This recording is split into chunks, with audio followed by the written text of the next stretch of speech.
មសងហេតុអ្វីចិត្តខ្ញុំក្តៅម្ល៉េះ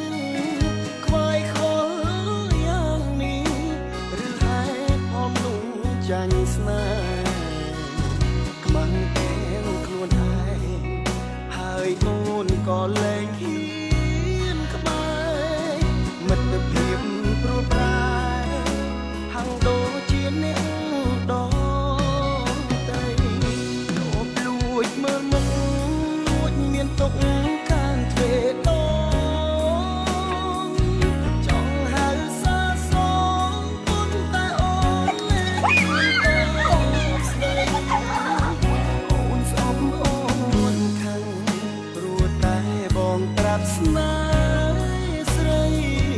ព្រោះក្នុងហឫទ័យស្រីមិនចង់គិត